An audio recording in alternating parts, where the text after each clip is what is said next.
Hello guys, आज इस video से शुरू कर रहे हैं एक नया सीरीज जो कि है 80C इन्वेस्टमेंट्स के ऊपर। 80C के अंदर जितने सारे इन्वेस्टमेंट ऑप्शंस है उस सब को लेके एक एक करके वीडियो आएगा एंड वो वीडियो आएगा every Thursday. So please channel पे बने रहिए, नोटिफिकेशन बेल ऑन कर लीजिए, जैसे ही वीडियो आता है तुरंत उसे देखिए। आज इस सीरीज का पहला वीडियो है on public provident fund PPF। मेरा नाम है कौस्तव और आप देख रहे हो ग्रो मनी। दोस्तों, अगर आप रिस्क लेने वाले इंसान नहीं हो, मतलब आप म्यूचुअल फंड्स या फिर स्टॉक इन्वेस्टमेंट से दूर रहते हो, उसे अवॉइड करते हो ड्यू टू हाई रिस्क, तो आपके लिए सबसे सही इन्वेस्टमेंट प्रोसेस है PPF, क्योंकि वो रिस्क फ्री है एंड गारंटेड रिटर्न भी देता है आपको। तो आज इस वीडियो में हम लोग जानेंगे PPF के बारे में और 5 पॉइंट्स के मदद से हम PPF को समझेंगे। लास्ट में एक स्ट्रेटेजी भी डिस्कस करेंगे, तो प्लीज वीडियो में बने रहिए एंड तक। PPF में इन्वेस्ट करने से पहले कुछ चीजें जानना बहुत जरूरी होता है, तो एक एक करके मैं उन चीजों को बताऊंगा। उतना डिटेल में नहीं जाऊंगा, बस आपके समझ में आए उतना ही बताऊंगा। नंबर 1, एक फाइनेंशियल ईयर में आप PPF में मिनिमम 500 रुपए एंड मैक्सिमम 1.5 लाख रुपए डिपॉजिट कर सकते हो। नंबर 2, PPF में डिपॉजिट किया गया पैसा आपका है और आप वहां से लोन भी ले सकते हो, बट ये फैसिलिटी अवेलेबल है थर्ड फाइनेंशियल ईयर से 6th फाइनेंशियल ईयर तक। लोन का इंटरेस्ट रेट है जो आपका PPF का करंट इंटरेस्ट रेट चल रहा है उससे 2% ज्यादा। मतलब आज अगर 7.1% का इंटरेस्ट रेट चल रहा है, मतलब आप इंटरेस्ट अर्न कर रहे हो PPF से, तो आपको 9.1% के रेट में वो लोन लेना होगा। नाउ लोन का 10 ईयर क्या है, आपको 36 मंथ्स के अंदर वो लोन चुकाना है। अगर 36 मंथ्स क्रॉस कर जाता है तो वो इंटरेस्ट रेट जो 2% more than the current interest you are earning, तो वो हो जाएगा 6%। नंबर 3, आप PPF के अकाउंट से पैसा विथड्रॉ कर सकते हो, पार्शियल पैसा विथड्रॉ कर सकते हो, लेकिन वो अवेलेबल है 7th फाइनेंशियल ईयर से। नंबर 4, PPF का जो मैच्योरिटी पीरियड है PPF अकाउंट का वो है 15 ईयर्स। तो आप 15 ईयर्स के बाद जब वो मैच्योर्ड हो जाएगा, इफ यू वांट आप उसको और 5 साल करके एक्सटेंड कर सकते हो। नंबर 5, PPF अकाउंट में 15 साल तक आपको हर साल मिनिमम 500 रुपीज देना ही पड़ेगा, अदरवाइज ये अकाउंट डिसकंटिन्यूड हो जाएगा। 15 साल के बाद आपका अकाउंट जब मैच्योर्ड हो जाएगा, तब अगर आप एक्सटेंड करवाते हो और 5 साल के लिए, तब आपके लिए कोई मिनिमम अमाउंट नहीं रहेगा।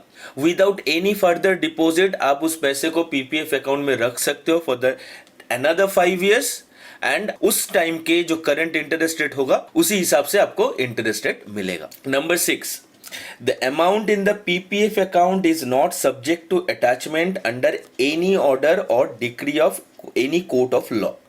इसका मतलब क्या है? इसका मतलब है अगर इंडियन गवर्नमेंट के पास आपका कोई क्रेडिट या डेट है, मानिए जैसे इनकम टैक्स ड्यूज है, तो वो सारे ड्यूज आपके PPF अकाउंट से रिकवर नहीं किया जा सकता। नंबर 7, PPF में आप जो पैसा डिपॉजिट करते हो एक फाइनेंशियल ईयर में, तो वो डिपॉजिटेड अमाउंट आपको 80C के अंदर टैक्स डिडक्शन मिलता है, और आपका PPF अकाउंट मैच्योर्ड होने के बाद जो पैसा आपको PPF से मिलता है वो भी कंप्लीटली टैक्स फ्री है, एक भी पैसा आपको उसके ऊपर टैक्स नहीं देना पड़ेगा। Who should invest in PPF?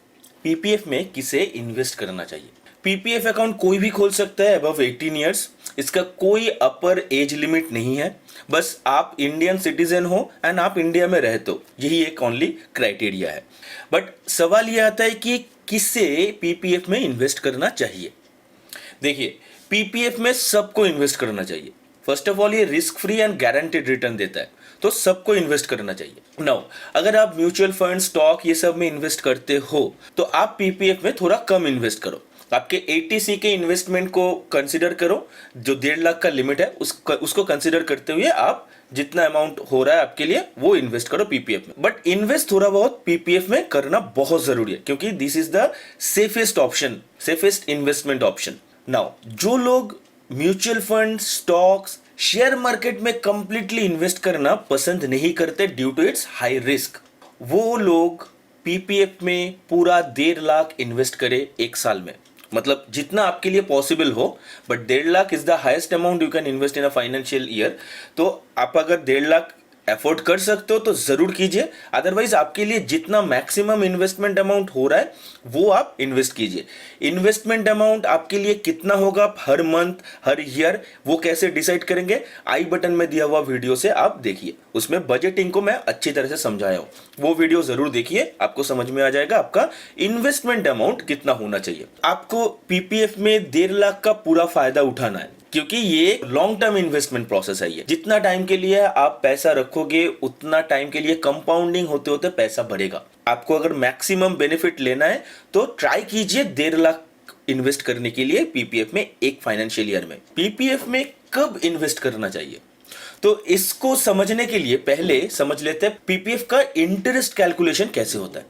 वो अगर हम लोग समझ लेंगे तो आपको आसानी से पता चल जाएगा कि कब मुझे पीपीएफ में पैसा डिपॉजिट करना है। करेंटली पीपीएफ का जो रिटर्न है वो है 7.1% पर ईयर, और ये इंडियन गवर्नमेंट इवेल्युएट करता है हर क्वार्टर में और फिर डिसाइड करते हैं कितना होगा। नाउ पीपीएफ का इंटरेस्ट कैलकुलेट होता है एवरी मंथ, कंपाउंडेड होता है एवरी ईयर, और हर मंथ के 5th डे से लेके मंथ के एंड तक इसका इंटरेस्ट कैलकुलेटेड होता है। कैसे होता है इसको मैं सिंपल वर्ड्स में समझाता हूं। 5th डे से पहले कोई अमाउंट डिपॉजिट करते हो तो वो अमाउंट के ऊपर आपका पूरा मंथ के लिए जो इंटरेस्ट होगा वो मिलेगा। लेकिन अगर आप वही सेम अमाउंट 5th डे के बाद डिपॉजिट करते हो तो आपको उस महीने के लिए वो अमाउंट के ऊपर इंटरेस्ट नहीं मिलेगा। लास्ट मंथ का जो अमाउंट था, जो बैलेंस था, उसके ऊपर इंटरेस्ट मिलेगा। So that's how PPF calculation, PPF interest calculation works. तो आसान शब्दों में आप अगर लमसम इन्वेस्टमेंट करते हो तो आप 1 अप्रैल से लेके 5 अप्रैल के बीच में वो इन्वेस्टमेंट कीजिए ताकि आपको पूरा 12 महीने का इंटरेस्ट मिले। और अगर आप मंथली इन्वेस्ट करते हो तो हर मंथ 1 से लेके 5th डे के बीच में वो डिपॉजिट कर दीजिए ताकि उस महीने का पूरा इंटरेस्ट आपको मिल जाए। It is the right way to maximise your profit from PPF. इसी को लेके अगला पॉइंट पे चलते हैं। पीपीएफ में लमसम इन्वेस्टमेंट करना चाहिए या मंथली इन्वेस्टमेंट। पीपीएफ कैलकुलेटर से देखेंगे तो अगर आप लमसम इन्वेस्टमेंट करते हो तो आपका जो कॉर्पस जनरेट होगा आफ्टर 15 इयर्स वो होगा 40,68,209 रुपीज।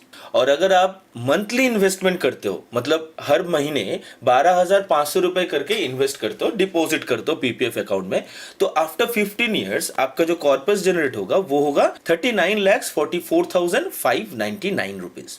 तो क्लियरली आप देख सकते हो अगर आप लमसम इन्वेस्टमेंट करते हो तो आपको 1,23,610 रुपए ज्यादा मिल रहा है। This is very clear. लेकिन यहाँ पे एक सवाल है, जिसके पास 1.5 लाख रुपए नहीं है इन्वेस्ट करने के लिए, वो इन्वेस्ट कैसे करेंगे? उसको तो मंथली इन्वेस्ट करना होगा। तो अगर मंथली इन्वेस्ट करेंगे तो 1,23,000 रुपए कम मिलेगा उसको आफ्टर 15 इयर्स। तो चलिए एक स्ट्रैटेजी को देखते हैं, एक स्ट्रैटेजी को समझते हैं कि कैसे वो स्ट्रैटेजी को यूज करके मंथली इन्वेस्ट करके भी लमसम इन्वेस्टमेंट की तरह कॉर्पस जनरेट कर सकते हैं। तो कंडीशन ये है कि आपके पास अभी 1.5 लाख रुपए नहीं है इन्वेस्ट करने के लिए इन पीपीएफ, बट आपके पास मंथली कुछ पैसे बच जाते हैं जो आप पीपीएफ में इन्वेस्ट कर पाओगे। और आपको सबसे पहले ये 1.5 लाख रुपए क्रिएट करना होगा। तो ये क्रिएट कैसे करेंगे? तो आपके पास जितने सारे बैंक अकाउंट्स है, वो सारे बैंक अकाउंट्स में से जिस बैंक में 3 साल का आरडी का रेट सबसे ज्यादा है, उस बैंक में एक 3 साल का आरडी क्रिएट कीजिए और आप उस आरडी में पर मंथ 5,000 रुपए करके इन्वेस्ट कीजिए। अब 3 साल के बाद वो आरडी से जो मैच्योर्ड अमाउंट होगा वो होगा 1,98,000। इसमें से 1.5 लाख तो आपको मिल गया पीपीएफ में इन्वेस्ट करने के लिए। तो 3 साल में आपका 1.5 लाख क्रिएट हो जा रहा है। अब ये 3 साल क्या आप पीपीएफ में इन्वेस्ट नहीं करोगे, ओनली आरडी में इन्वेस्ट करोगे? नहीं, पीपीएफ में भी आप इन्वेस्ट करोगे। इसमें आपको हर महीने 12,500 रुपए करके इन्वेस्ट करना होगा, पीपीएफ में डिपॉजिट करना होगा, ये 3 साल। तो आपको ये पीपीएफ में इन्वेस्ट करने के लिए एंड पीपीएफ का जो 1.5 लाख अमाउंट है वो क्रिएट करने के लिए ये 3 साल में आपको हर महीने 17,500 रुपीज लगेगा। अगर आपके पास ये 17,500 रुपीज पर महीने नहीं बचता है इन्वेस्ट करने के लिए तो घबराइए मत, आपके हिसाब से आप जितना अमाउंट हो सके उतना ही कीजिए। अब 3 साल के बाद क्या क्या होगा। नंबर 1, 5,000 रुपए का आरडी 3 साल बाद मैच्योर्ड होके आपके पास 1,98,000 रुपीज आएगा। उसमें से 1.5 लाख आप पीपीएफ के लिए रख दोगे, तो आपका पीपीएफ का जो 1.5 लाख है वो क्रिएट हो जाएगा 3 साल बाद। नंबर 2, आपका जो 5,000 का आरडी था वो भी बंद हो जाएगा। नंबर 3, आप जो पीपीएफ में मंथली 12,500 करके इन्वेस्ट कर रहे थे वो भी आपके लिए बंद हो जाएगा, क्योंकि आपका 1.5 लाख लमसम अमाउंट क्रिएट हो चुका है। अब 4th ईयर ऑनवर्ड्स क्या क्या होगा। नंबर 1, अब हर साल पीपीएफ में 1.5 लाख रुपए इन्वेस्ट करना स्टार्ट कर दोगे, और ये इन्वेस्टमेंट आप करोगे in the month of April, from 1st April to 5th April. Number 2, आप 1 साल के लिए एक आरडी क्रिएट करेंगे और मंथली 12,500 करके उसमें डिपॉजिट करेंगे।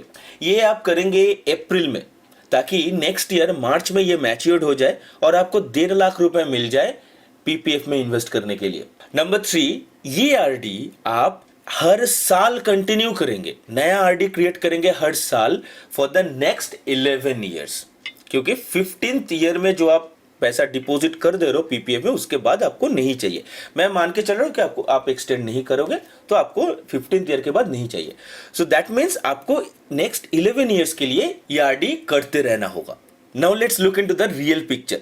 आफ्टर 15 ईयर्स पीपीएफ से आपको कितना मिलेगा यूजिंग दिस हाइब्रिड मेथड। आपको 15 ईयर्स के बाद ये हाइब्रिड मेथड यूज करके पीपीएफ से मिलेगा 40,32,433 रुपीज, जो कि लमसम इन्वेस्टमेंट के रिटर्न से अप्रोक्सीमेटली 36,000 कम है। 1,23,000 का जो गैप है, बेहतर स्ट्रैटेजी अप्लाई करके आप उसे रिड्यूस कर सकते हो। तो वही हमने किया, 36,000 हो गया वो 1,23,000 का गैप।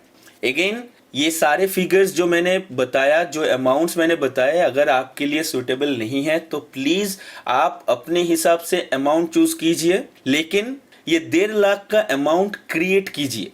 ऐसा जरूरी नहीं है कि हर एक इंसान पीपीएफ में 1.5 लाख रुपए इन्वेस्ट करे। 1.5 lakh is the maximum limit. आप उसके अंदर कुछ भी अमाउंट डिपॉजिट कर सकते हो according to your capabilities. I hope ये वीडियो आपके लिए हेल्पफुल हुआ होगा। तो वीडियो अगर अच्छा लगा है तो लाइक एंड शेयर जरूर कीजिए, और अगर चैनल पे नए हो आप तो प्लीज सब्सक्राइब कीजिए चैनल को। ऐसे ही अच्छे अच्छे वीडियो मैं लाता रहूंगा, और जैसा मैंने बोला अभी तो एक सीरीज शुरू हो रहा है एटीसी इन्वेस्टमेंट के ऊपर, तो हर हफ्ते एक एक वीडियो एटीसी इन्वेस्टमेंट के ऊपर, इसी सीरीज के ऊपर एक एक वीडियो आएगा। नोटिफिकेशन बेल को ऑन कर लीजिए, जैसे ही मैं वीडियो अपलोड करता हूँ आपके पास पहुंच जाएगा, आप तुरंत उसे देख लीजिए। आज के लिए इतना ही, मिलते हैं नेक्स्ट वीडियो में। Take care.